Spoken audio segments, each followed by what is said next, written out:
Welcome to MH maths channel. 9ஆம் வகுப்பு 9வது சாப்டரில் பயிற்சி 9.1ல் 6வது சம் பார்க்க போகிறோம். கொஷின் பாருங்கள். இரு பகடைகள் உருட்டப்படும் பொழுது கிடைக்கும் எண்களின் கூடுதல். 2 பகடையை உருட்டுறோம் பாருங்கள். இது மாதிரி இருக்கக்கூடிய 2 பகடையை உருட்டுறோம். அப்போ அதனுடைய கூடுதல் வந்து 1க்கு சமமாக, 2வது கொஷின் வந்து 4க்கு சமமாக 13ஐ விட சிறியதாக. சரிங்களா? பாருங்கள், 2 பகடையை அட் அ டைமில் உருட்டுறோம். இப்போ ஃபஸ்ட்டு பகடையில் 1 விழுகும், 2வது பகடையில் 1 விழுகும். ஃபஸ்ட்டு பகடையில் 1, 2வது பகடையில் 2, ஃபஸ்ட் 1 3, 1 4, 1 5, 1 6 வாய்ப்பு இருக்குங்களா? அதுக்கு அடுத்தது மறுபடியும் அதே மாதிரி உருட்டிகிட்டே இருக்கோம்.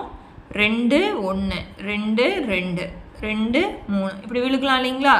இதுதான் வந்து நம்ம என்னென்ன வாய்ப்பு இருக்குது அப்படிங்கிறத நம்ம எஸ்ன்னு சொல்கிறோம். ஓகேங்களா? இப்போ நான் எழுதியிருக்கேன் பாருங்கள். முதல் பகடையில் 1, 2வது பகடையில் 1, முதல் பகடையில் 1, 2வது பகடையில் 2. இது மாதிரி 6 வரைக்கும் தானே விழுகும் ஒரு பகடையில். அதை தான் இங்கே எழுதியிருக்காங்க. அடுத்தது ஃபஸ்ட்டு பகடையில் 2, 2வது பகடையில் 1, 2 2, 2 3, 2 4, 2 5, 2 6. அதே மாதிரி 3 1 இந்த வரிசை, 4 1 இந்த வரிசை, 5 1, 6 1 இந்த வரிசை. மொத்தம் எத்தனை இருக்குன்னு பாருங்கள். 1 2 3 4 5 6, இதுலேயும் 6. அப்படின்னா 6 6 36 வாய்ப்புகள் நம்மளுக்கு இருக்குது. இதில் ஃபஸ்ட் கொஷின் வந்து 1க்கு சமமாக, நம்மளுக்கு கொஷினே பாருங்கள், உருட்டப்படும் போது கிடைக்கும் எண்களின் கூடுதல் தான் சொல்லியிருக்காங்க. இதனுடைய கூடுதல் 1 அப்படின்னா 1 கூட்டினா 2, 1 2 கூட்டினா 3, 1 3 கூட்டினா 4, 1 4 கூட்டினா 5. அவங்க வந்து 1க்கு சமமாக 2 கூட்டினா நம்மளுக்கு 1 வரணுமா? அது மாதிரி எங்கேயாச்சும் இருக்குங்களா? இல்லவே இல்லை. அப்படின்னா நம்மளுக்கு ஆன்சர் என்னது? 0. ஸோ அப்படின்னா அங்கே நிகழ்ச்சியே நடக்கலை. நம்ம போடவே முடியாது தானங்க, அதுக்கான வாய்ப்பே இல்லை. கூட்டினா 1 வர்றதுக்கான வாய்ப்பு இல்லவே இல்லை. அதனால் நம்மளுக்கு ஆன்சர் என்னது? 0. நம்ம அதனால் அப்படியே போட்டுக்கலாம். P of A சமம் 0 அப்படின்னு போட்டுக்கலாம். சரிங்களா? 4க்கு சமமாக கூட்டினா நம்மளுக்கு 4 வரணுமாமா. அப்படின்னா என்ன வரும்னு கண்டுபிடிக்கணும். அதுக்கு A போட்டுக்கலாம். பாருங்க, இது 2, இது 3. பாருங்க, 1 3 கூட்டினா என்ன வரும்? நம்மளுக்கு 4. அதனால 1, 3 போட்டேன். இது 5 6 7, இது 3, இது 4 வந்துச்சா? அப்படின்னா 2, 2. அடுத்தது இது 5 6 7 8. கூட்டுனா நல்லா புரிஞ்சுக்கணும். 2 நம்பரை கூட்டுனா பாருங்க, இது 4 தான் வருது. அதனால 3, 1 எழுதிட்டேன். மீதி எல்லாமே அதிகமாக தான் போகும், 4க்கு அதிகமாக. அப்படின்னா மொத்தம் எத்தனை எழுதியிருக்கேன்? N of A சமம் 3. அப்படின்னா P of A சமம் N of A by N of S. அப்படின்னா என்ன போட்டுக்கலாம்? 3/36 அடிச்சு போடலாங்களா? 1 3 3, 1 3 3, 2 3 6. அப்படின்னா P of A சமம் 1/12. ஓகேங்களா? அங்கேயும் A போட்டுக்கிங்க, இங்கேயும் A போட்டுக்கிங்கன்னா போட்டுக்கலாம். இல்லை அப்படின்னா நீங்கள் B போட்டுக்கிறதுனால போட்டுக்கலாம், ஒன்றும் தப்பு கிடையாது. ஓகேங்களா? அடுத்தது 3வது வந்து அது மாதிரி கூட்டுனா நம்மளுக்கு 13ஐ விட சிறியதாக இருக்கணும். 13ஐ விட சிறியதாக இருக்கணும். ஓகேங்களா? இப்போ பாருங்கள், இதை கூட்டுங்க. 6 6 12, 6 5 11, 10 9 8 7, இங்கே 11 10, 9 8 7 6. இது மாதிரி எல்லாமே கம்மியாக தான். எதை விட கம்மியாக இருக்குது? 13ஐ விட சிறியதாக. எல்லாமே பாருங்கள் சின்னதாக தான் இருக்குது. அதனால் நம்ம என்ன போட்டுக்கலாம்?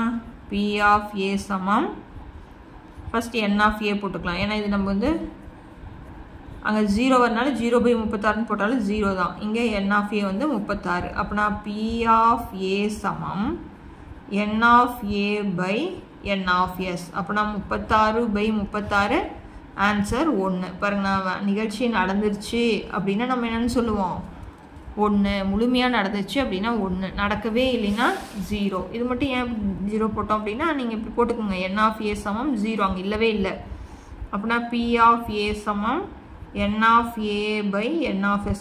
0/36 நம்மளுக்கு ஆன்சர் என்ன தான்? 0 தான். அதனால தான் நான் டேரெக்டாக போட்டு காமிச்சிட்டேன். ஓகேங்களா? இப்படி போடணுமா அப்படின்னா இப்படி போட்டாலும் கரெக்டு தான், ஒன்றும் பிரச்சனையே இல்லை. ஓகேங்களா? அடுத்தது 7வது கொஷின் பாருங்கள். கொஷின்: ஒரு உற்பத்தியாளர் 7000 ஒளி உமிழ் இருமுனைய விளக்குகள், அதாவது LED லைட்ஸ் சோதனை செய்ததில் அவற்றில் 25 விளக்குகள் குறைபாடுடையதாக கண்டறியப்பட்டன. சமவாய்ப்பு முறையில் ஒரு விளக்கை தேர்ந்தெடுக்கும் பொழுது அது குறைபாடுடையதாக இருக்க நிகழ்தகவு என்ன? மொத்தம் எத்தனை உற்பத்தி பண்ணுறாங்க? 7000 இருக்குது. ஓகேங்களா? அதில் சோதனை செஞ்சதில் 25 விளக்கு குறைபாடு உடையது. அவங்க கேட்குறதே வந்து ஒரு விளக்கை தேர்ந்தோம்னா அது குறைபாடு உடையதாக தான் இருக்கிறதா கேட்குறாங்க. ஓகேங்களா? அப்படின்னா நம்மளுக்கு மொத்தம் வந்து எத்தனை? 7000. அப்படின்னா n of s சமம் 7000 எழுதிடலாம். ஓகேங்களா? அடுத்தது குறைபாடுடைய மின் விளக்குகள். குறைபாடுடைய மின் விளக்குகள். குறைபாடுடைய மின் விளக்குகள் எத்தனை? n of a சமம் 25. அப்படின்னா p of a சமம் n of a by n of s. இது எப்படி எழுதலாம்? 25/7000. இதை அடிச்சு போடலாங்களா? 5ஆவது பட்டில் அடித்தா இங்கே 5 5 25. இது 5ஆல் அடித்தோம்னா 4 5 5, அப்புறம் 7 5 போச்சுன்னா 2. 20 வருமா? 20னா 4 5 20. பின்னாடி இருக்கிற 2 0 போட்டுறேன். மறுபடியும் 5ஆல் வைக்கிறேன். 1 5 5. இங்கே 2 5 10 போடலாமா? அப்படின்னா 40னா 8 5 40 0. அப்படின்னா 1/280. P of A சமம் 1/280. ஓகேங்களா? அவ்வளோதான் சம்மு. அடுத்த சம் பார்க்கலாம். 8வது சம் பாருங்கள். ஒரு கால்பந்தாட்டத்தில் ஒரு இலக்கு காப்பாளரால், அதாவது கோல் கீப்பர், 40இல் 32 முயற்சிகளை தடுக்க இயலும் எனில் எதிரணியானது ஒரு முயற்சியை இலக்காக மாற்றுவதற்கான நிகழ்தகவு காண்க. அதாவது ஒரு கால்பந்து போட்டின்னு வைக்கிறாங்க. அதில் 40ல் கோல் கீப்பர் வந்து பிடிக்கிறாங்க இல்லைங்களா? எத்தனை பிடிக்கிறாங்க அதை வச்சு தான் நம்ம வந்து அவங்க வெற்றியா தோல்வியா அப்படிங்கிறத நிர்ணயிப்போம். அதில் 40 வந்து கோல் போகிறதுக்கு ட்ரை பண்ணுறாங்க. அதில் 32 முயற்சிகளை தடுக்க இயலும். அப்படின்னா 32 பிடிச்சிட்றாங்க. 8 என்ன பண்ணிட்டாங்க? மிஸ் பண்ணிடுறாங்க. ஓகேங்களா? 32 முயற்சிகளை தடுக்க இயலும். 32 முயற்சியை தடுத்துட்டாங்க. அப்படின்னா எத்தனை கோல் விழுந்திருக்கும்? 8 கோல் விழுந்திருக்கும். ஓகேங்களா? அவங்க கேட்குறது எதிரணியானது ஒரு முயற்சியை இலக்காக மாற்றுவதற்கான, இங்கே வந்து தடுத்துடுறாங்க. முயற்சியை வந்து என்ன பண்ணிடுறாங்க? தடுத்துடுறாங்க. 32 தடுத்துடுறாங்க. அப்படின்னா எத்தனை கோல் விழுந்திருக்கும்? 8 விழுந்திருக்கும் இல்லைங்களா? அப்படின்னா முயற்சியை இலக்காக மாற்றுறாங்க. அப்படின்னா நம்ம அது பிடிச்சதுக்கான நிகழ்தகவு தான் நம்ம கண்டுபிடிக்கணும். ஓகேங்களா? அப்புறம் நம்மளுக்கு மொத்த முயற்சி, அதாவது n of s சமம் 40. மொத்தம் வந்து 40 கோல் போடுறாங்க. அதில் 32 வந்து தடுத்துடுறாங்க. சரிங்களா? அப்படின்னா 8 தான் வந்து விழுகுது. அப்படின்னா 40ல் 32 கழிச்சிட்டா நம்மளுக்கு 8. ஓகேங்களா? அப்போனா n of a சமம் நம்மளுக்கு 8. அதாவது ஒரு முயற்சியை இலக்காக மாற்றுவதற்கான,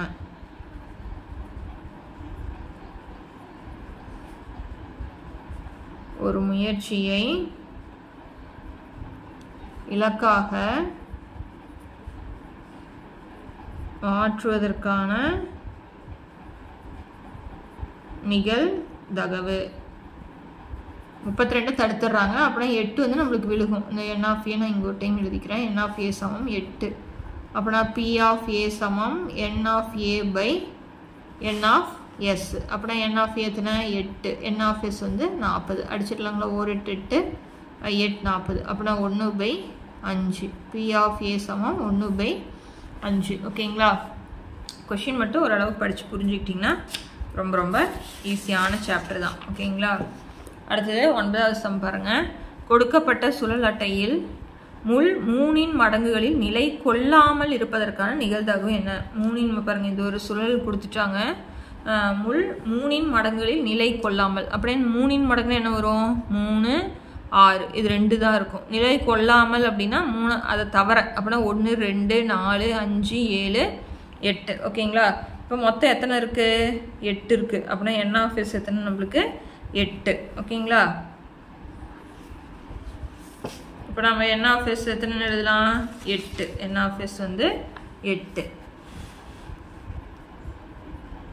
n of s சமம் 8. அப்படின்னா 3 மடங்குகளில், 3 மடங்குகளில் நிலை கொள்ளாமல் இருப்பதற்கான நிகழ்தகவு. ஓகேங்களா? அப்படின்னா a சமம், அது வந்து நிகழ்தகவு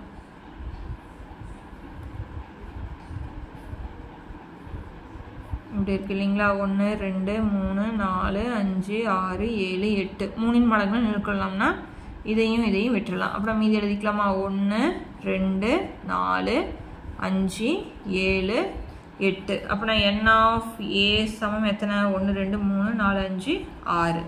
அப்போனா p of a சமம் n of a by n of s. n of a எத்தனை 6, இது 8. ரெண்டாவது பாட்டில் அடித்தா 3 4. அப்போனா p of a சமம் எத்தனை 3 by 4. ஓகேங்களா? அடுத்த கொஸ்டின் பார்க்கலாம்.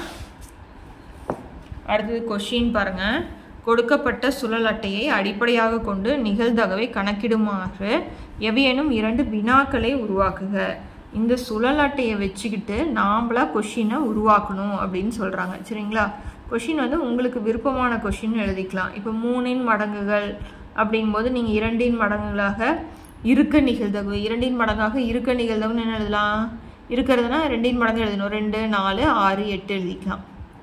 இல்லாமல் அப்படின்னா 1 3 5 7 எழுதிக்கலாம். ஓகேங்களா? இது மாதிரி எந்த கொஷின் வேணாலும் எழுதிக்கலாம். இப்போ நான் என்ன எழுதுகிறேன் அப்படின்னா வர்க்க எண்ணாக இருக்க நிகழ்தகவு. வர்க்கம்னா என்னது?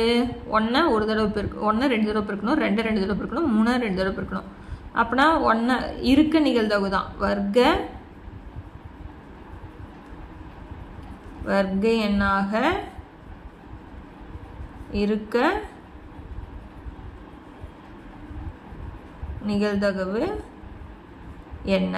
அப்படின்னா வர்க்க எண்ணு என்ன வரும்? 1 1 2 2 4 3 9 அதிகமாக போயிடும். அப்படின்னா 1 4 தான் வரும். ஓகேங்களா? அது மாதிரி எழுதிக்கலாம். இப்போ அடுத்தது 4 மடங்குகளாக இருக்க நிகழ்தகவு. 4 மடங்காக இருக்க நிகழ்தகவு. 4 மடங்குனா என்ன வரும்? 4 8 இது 2 தான் வரும். ஓகேங்களா? நான் இது மாதிரி எழுதிக்கிறேன். உங்களுக்கு வேறு மாதிரி எழுதணும்னு தோணுனா கூட நீங்கள் என்ன பண்ணிக்கலாம்? எழுதிக்கலாம். நிலை கொள்ளாமல் அப்படின்னு கூட எழுதிக்கலாம். ஒன்றும் தப்பே கிடையாது. ஓகேங்களா? ஸோ இந்த சம்மோட இந்த பயிற்சி முடியுது. அடுத்தடுத்த பயிற்சி பார்க்கணும். சேனலை சப்ஸ்கிரைப் பண்ணிக்கோங்க. தேங்க்யூ.